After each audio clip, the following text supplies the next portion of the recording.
দুই নম্বর হলো এই আনিসুল হক তার সহযোগী হয়ে সালমানের মতো লোক, এর সালমান কিন্তু আসলে বেকুব, বোকা প্রকৃতির মানুষ, সেন্টিমেন্টাল, এবং তার আইকিউ লেভেলও অনেক কম। মানে তার চেয়ে সাধারণত তার আপনজন যারা আছেন, কাছের মানুষ যারা আছেন, বন্ধু বান্ধব আছেন, 20 বছরের অন অ্যাভারেজে যাদের বয়স কম, তাদের সঙ্গে এই লোকটির বন্ধুত্ব গড়ে ওঠে। এবং এটি সে যে কতগুলো নির্বোধ এবং বেকুব, আপনি তার লুঙ্গি পরার স্টাইল, তার দাড়ি কামানো, চুলে মেহেদি দেওয়া, গ্রেপ্তার হওয়া, তারপর ভয়ে বমি করে দেওয়া, যখন কোর্টে, সিএমএম কোর্টে তাকে উঠানো হলো, তিনি ভয়ে বমি করে দিয়েছেন। এরপর নৌবাহিনী যখন তাকে ধরেছে, তখন তিনি ভয়ে পায়খানা করে দিয়েছেন, কাপড় নষ্ট করেছেন। তার প্রমাণ হলো, আপনি দেখবেন এদের ছবি তোলার জন্য দুইজনকে দুটো লুঙ্গি পরিয়ে যখন ক্যামেরার সামনে হাজির করা হলো, সেই সময় সে পায়খানা করে পুরো লুঙ্গি নষ্ট করে ফেলে। এরপর তাকে আর একটা নতুন লুঙ্গি দেওয়া হয়। ফলে আনিসুল হকের লুঙ্গি আর ওদের লুঙ্গি, ওই দুজন লুঙ্গির মধ্যে আপনি ডিফারেন্স দেখতে পাবেন। তো যাই হোক, এই যে সালমান ধরা পড়েছে, আনিসুল হক ধরা পড়েছে, এর সঙ্গে পাল্লা দিয়ে শেখ হাসিনাকে যারা ডুবিয়েছে অর্থনৈতিক, শেখ হাসিনার এই যে মানে সরকারের বিরুদ্ধে সবচেয়ে বড় অভিযোগ যে আর্থিক খাত তিনি সামাল দিতে পারেননি, এবং রাষ্ট্রের অর্থ 10 লক্ষ, কেউ বলে 12 লক্ষ কোটি টাকা বিদেশে পাচার হয়ে গেছে, এটা তিনি সামাল দিতে পারেননি। ফলে গত 1-1.5 বছর ধরে হু হু করে সেই রিজার্ভ কমে যাচ্ছিল। তো এই দুজনের চাইতেও ভয়ঙ্কর যে লোকগুলো এখনো পর্যন্ত তাদের আর্থিক দুর্নীতি নিয়ে ছিটেফাটা খবর আসছে, কিন্তু কি পরিমাণ দুর্নীতি যে সেখানে হয়েছে সেটি আমি যতটুকু আমার অভিজ্ঞতা আছে সেটা বলার চেষ্টা করবো। এবং এই লোকগুলো, এদেরকে বলা হয় হোয়াইট কালার ক্রিমিনাল। এর মধ্যে 1 নম্বরে হলো বিপু। বিপু মানে জ্বালানি সম্পদ প্রতিমন্ত্রী। শেখ হাসিনার সঙ্গে তার একেবারে এরকম একটা সম্পর্ক, শেখ হাসিনা তাকে নিদারুণ স্নেহ করতেন, ভালোবাসতেন, এবং মনে করতেন যে ভাজা মাছটা উল্টায় খেতে জানে না। আর বিপু আমার পাশে বসতেন, নসরুল হামিদ বিপু। তো তার জীবন, লেখাপড়া, পারিবারিক জীবন, অনেক জিনিসগুলো তিনি আমাকে শেয়ার করতেন, বলতেন। তো তিনি যখন এই জ্বালানি মন্ত্রণালয়ে ঢুকলেন, তখন এই জ্বালানি মন্ত্রণালয়ের অধীন পেট্রোবাংলা, পেট্রোবাংলা বাংলাদেশের যত পেট্রোলিয়াম এগুলো তারা আমদানি করে। তো বোঝার চেষ্টা করেন যে এই ব্যাংকিং খাত, পেট্রোবাংলার টাকা থেকে শুরু করে এখানে বছরে কয় লক্ষ কোটি ডলারের মানে টাকার এলসি হয়। সবচেয়ে বাংলাদেশের, মানে সারা বাংলাদেশের সকল আমদানি যদি একত্র করা হয়, এটার যে মূল্য, পেট্রোলিয়াম কর্পোরেশন বিপিসি তারা যে অকটেন পেট্রোল এগুলো আমদানি করে, এটা তার সমপর্যায়ের বেশি হবে, কম হবে না। তো এর সঙ্গে ইন্স্যুরেন্স কোম্পানি আছে, এর সঙ্গে ব্যাংক আছে, বিমা আছে, বিদেশি যে কোম্পানির কাছ থেকে তেল কেনা হয় তাদের সাথে ডিল আছে। ফলে এখানে কি পরিমাণ অর্থ লেনদেন হয় অসৎ হলে, এটি সালমান কল্পনাও করতে পারে না। এই কাজটি করেছে বিপু। এরপরে এই মন্ত্রণালয়ের অধীন হলো গ্যাস সেক্টর, অর্থাৎ এই যে বিভিন্ন গ্যাস সেক্টরের আমরা যে গ্যাসগুলো উত্তোলন করি কূপ থেকে, শেভরন থেকে, অন্যান্য বিদেশি কোম্পানিকে আমরা পেমেন্ট করি, এবং এই কর্মে লক্ষ কোটি ডলার যে লেনদেন হয় তার একটা অংশ এই জ্বালানি মন্ত্রণালয় যদি দুর্নীতিবাজ হয় তাদের ভাগে যায়।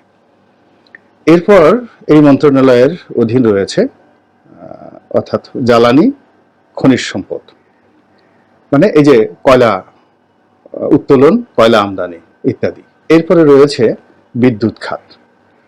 তো বিদ্যুৎ খাতের কেবলই মাত্র যে এখানে বিদ্যুৎ খাতের জন্য জ্বালানি লাগে, বিদ্যুৎ খাতের জন্য জ্বালানি আমদানি করতে হয়, বিদ্যুৎ খাতে যে কোম্পানিগুলো কাজ করে তাদের সঙ্গে লেনদেন, পিডিবি আছে, ডেসা আছে, তারপরে পল্লী বিদ্যুৎ আছে, আরও অনেক কিছু। মানে এই মন্ত্রণালয়ের ব্যাপ্তি কল্পনায় করা যায় না। এবং শেখ হাসিনা সরকারের যত অপকর্ম, যত দুর্নীতি, তার একটা বিরাট অংশ এই মন্ত্রণালয়ের অধীন হয়েছে। ফলে এই যে দুর্নীতি, এটি সালমানের 40,000 কোটি টাকা, এ সালামের 1,20,000 কোটি টাকা, তার চেয়ে অনেক অনেক বেশি।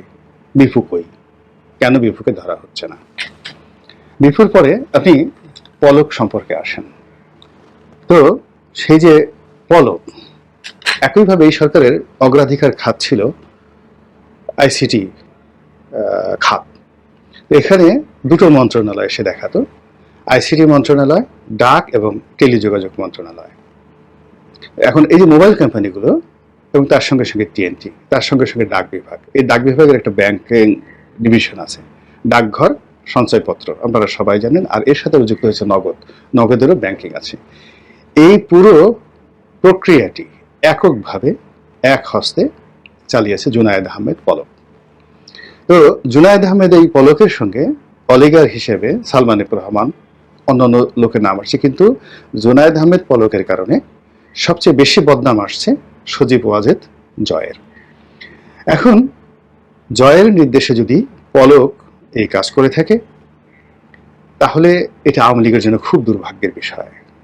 আর যদি জয়ের নাম ভাঙিয়ে পলক এই কাজগুলো করে থাকে, তাহলে এই বিষয়গুলো আওয়ামী লীগের সর্বশক্তি নিয়োগ করে পলককে গ্রেপ্তার করিয়ে ধরে দেওয়া উচিত। এবং জয় যদি মনে করেন যে তিনি এই কাজগুলো করেননি, তাহলে পলকের বিরুদ্ধে তাকে কথা বলতে হবে, নিঃসন্দেহে কথা বলতে হবে। এবং এই পলকের কারণে শেখ রেহানা নাম আসে, এই পলকের কারণে শেখ রেহানার ছেলে ববির নাম আসে, রূপন্তীর নাম আসে, শেখ রেহানার দেবর তারেক সিদ্দিকের নাম আসে। কাজী এই পলক, তার যে টাকার ঝলক, স্বর্ণরূপার বস্তা কি পরিমাণ, এটি কল্পনাও করা যায় না। এখন এর সঙ্গে আওয়ামী লীগের কারা কারা জড়িত আছে, এটি এখন যারা রাষ্ট্র ক্ষমতা আছে তাদেরকে খুঁজে বের করতে হবে। এবং এটি বের করার জন্য অবশ্যই পলককে গ্রেপ্তার করতে হবে। এরপরে আরেকটি লোক হলো ভূমি মন্ত্রী ছিল জাভেদ। তো জাভেদ পুরো ইউসিএল ব্যাংকটিকে সর্বনাশ করেছে এবং ইউসিএল ব্যাংকের কর্মকর্তা কর্মচারীরা এখন রাস্তায় নেমেছে।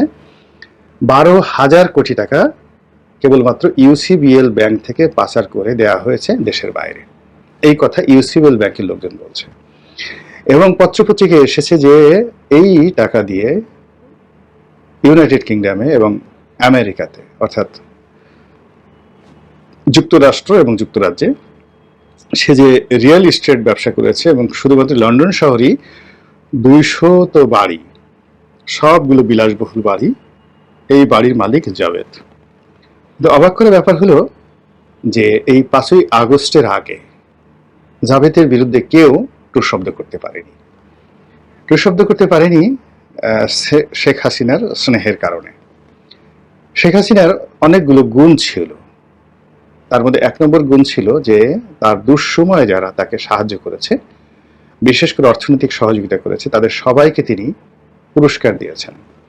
80-র দশকে যখন শেখ হাসিনার খুবই দুরবস্থায় গিয়েছে, তখন এই জাভেদের বাবা আখতারুজ্জামান বাবু শেখ হাসিনাকে অনেক সহযোগিতা করেছেন। এমনকি সালমান আওয়ামী লীগের যখন দুঃসময় গেছে, বিশেষ করে 2001 থেকে 2006, ওই সময়টাতে সে এই শেখ হাসিনার কাছাকাছি চলে আসে। তো ফলে সালমান এফ রহমান, এরপরে নসরুল হামিদ বিপুর নাম হলো আব্দুল হামিদ, যাকে সবাই কয়লা হামিদ বলা হতো। তো তিনি এই কেরানীগঞ্জের এমপি ছিলেন এবং বঙ্গবন্ধুকে যথেষ্ট সাহায্য করতেন, সহযোগিতা করতেন। তো এই সাহায্য সহযোগিতার কারণে বিপুর প্রতিও শেখ হাসিনার একটা দুর্বলতা ছিল। তো শেখ হাসিনার এই যে দুর্বলতা, সেই দুর্বলতা নিয়ে তারা 10 হাতে অপকর্ম করেছে, দুর্বৃত্তপনা করেছে এবং আওয়ামী লীগ, শেখ হাসিনা এবং নিজেদের যে ভবিষ্যৎ আখের, এটি সম্পূর্ণ নষ্ট করে ফেলেছে। এখন এদের বিরুদ্ধে ব্যবস্থা নিতে হবে, বিচার করতে হবে, এবং সে বিচার হবে নির্মম, সে বিচার হবে পক্ষপাতহীন, এবং সে বিচার হবে নিষ্ঠুর এবং নিরপেক্ষ। যদি এদের দ্বারা দেশ জাতি ক্ষতিগ্রস্ত হয়ে থাকে, এদেরকে আওয়ামী লীগ থেকে আলাদা করতে হবে। আর এদের মাধ্যমে যদি শেখ হাসিনা, শেখ রেহানা, জয়, যাদের বিরুদ্ধে অভিযোগ আছে যে তারা টাকা ভাগাভাগি করে নিয়েছে, তাহলে এদেরকে রাজসাক্ষী করে আওয়ামী লীগের বিরুদ্ধে, শেখ হাসিনার বিরুদ্ধে ব্যবস্থা নিতে হবে। কিন্তু কোনো অবস্থায় এদেরকে ছাড় দেওয়া যাবে না। যারা দেশ চালাচ্ছেন তারা সবকিছুই যে জানেন এটাও যেমন বলা যাচ্ছে না, আবার সবকিছু যে বোঝেন তাও বলা যাচ্ছে না। আমরা যারা নাগরিক সমাজে আছি তারা যতটুকু বুঝছি আমরা এই কথাগুলো বলে যাচ্ছি, বাকিটা সিদ্ধান্ত নেওয়ার ইচ্ছা তাদের। তারা কি এই পলক, বিপু এদের সাথে বা জাভেদের সাথে সমঝোতা করবেন, নাকি তাদেরকে ইনস্ট্রুমেন্ট হিসেবে ব্যবহার করবেন আওয়ামী লীগের বিরুদ্ধে, না সত্যিকার অর্থে তাদেরকে বিচার করবেন, এই সিদ্ধান্ত তাদের। এবং সেটার উপরই তাদের ভবিষ্যৎ, অর্থাৎ বর্তমানে যারা চালাচ্ছেন তাদের ভবিষ্যৎ নির্ভর করবে। ছাত্ররা এখনো রাজপথে আছেন, যারা আন্দোলনের নেতৃত্ব দিয়েছেন এবং যাদের নেতৃত্বে এই গণ অভ্যুত্থান হয়েছে। তো ছাত্ররা যেভাবে তাদের শিক্ষা প্রতিষ্ঠানে ফিরে যেতে পারেননি আজকের দিন পর্যন্ত, তেমনি সাধারণ যে জনগণ তারাও তাদের কর্মে ফিরে যেতে পারেননি। এর কারণ হলো কর্মযজ্ঞ শুরু হয়নি বা করা যায়নি। আমাদের রাষ্ট্রের যে গুরুত্বপূর্ণ কয়েকটি সংগঠন রয়েছে, সেনাবাহিনী ৭৫-এর ১৫ই আগস্টের পর পুরো চেইন অফ কমান্ড নষ্ট হয়ে গেছিল, সেটি এইবার হয়নি। কিন্তু ৭৫-এর পর সিভিল সার্ভিস, জুডিশিয়ারি এবং পুলিশ এটি মোটামুটি অক্ষত ছিল।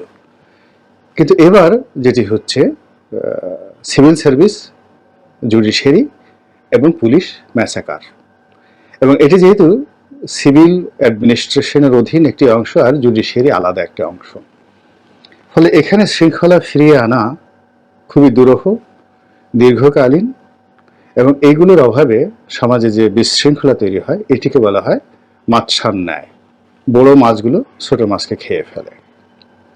তো আমাদের এই যে মাছার ন্যায় যে শুরু হয়েছে সিভিল সার্ভিসে এবং জনজীবনে, ব্যবসা বাণিজ্যের সব ক্ষেত্রে, এটির মূলত এবং প্রধানতম কারণ হলো আর্থিক খাতে দুর্নীতি, সামাজিক অবিচার এবং জুলুম অত্যাচারের বিরুদ্ধে মানুষ যখন কোর্ট কাছারিতে গেছে, সেখানে ন্যায় বিচার না পেয়ে সেখানে তারা যে উল্টো বিচার পেয়েছে, তার ফলে কি হলো, পুরো সামাজিক বন্ধন ভেঙে গিয়েছে। এবং এটি বন্দুকের গুলি দ্বারা বা অস্ত্র দ্বারা এটি সম্ভব নয়। এই অবস্থা ঠিক করা, এইগুলো ঠিক করার জন্য যে মোটিভেশন দরকার, যে সময় দরকার, সেই সময়টি বাঙালিরা বা বাঙালি জাতি কখনোই এত দীর্ঘ সময় ধরে কোনো একটা বিষয়ে নিবিষ্ট বা আবিষ্ট থাকতে পারেনি। এর ফলে যখনই কোনো রাজনৈতিক বিশৃঙ্খলা তৈরি হয়েছে, সেটি সামাল দিতে যুগের পর যুগ লেগে গেছে। কিন্তু রাষ্ট্র ক্ষমতা পরিবর্তন হয়েছে, বড় বড় রাজবংশের প্রতি পরিবর্তন হয়েছে, যুদ্ধ হয়েছে, মিলিটারি কু হয়েছে, সেটা পাল আমলে হোক, সেনা আমলে হোক, বন্য যে কোনো আমলে হোক, ওগুলো সামাল দিতে 7 দিনের বেশি সময় লাগেনি। কিন্তু এখন যে অবস্থা তৈরি হয়েছে, খুব গভীরভাবে সিদ্ধান্ত নিয়ে ব্যবস্থা নিতে না পারলে এই ক্ষতগুলো পূর্ণ হবে না। রাষ্ট্রের দুজন খুব নামকরা কালপ্রিট তারা ধরা পড়েছেন, একজন দরবেশ আর একজন হলো আইনমন্ত্রী আনিসুল হক। এই দুজনের যে সিন্ডিকেট, অন্যায়ের সিন্ডিকেট, জুলুমের সিন্ডিকেট, একজন আইনের মার পেছে ফেলে কোর্ট কাছারি থেকে এই ঋণ খেলাপিদেরকে সুযোগ দিয়েছে এবং ব্যাংক ক্ষেত্রে দানব পয়দা করেছে, এবং এর বিনিময়ে এই আনিসুল হক যে পরিমাণ আর্থিক দুর্নীতি করেছে, অপকর্ম করেছে, এটি মন্ত্রীর পদে থেকে আগামীতে কেউ পারবে কিনা আমি বলতে পারবো না, কিন্তু অতীতকালে কেউ কল্পনাই করতে পারে নাই যে একটা মন্ত্রীর পদে থেকে এভাবে হাজার হাজার কোটি টাকার দুর্নীতি করা যায়।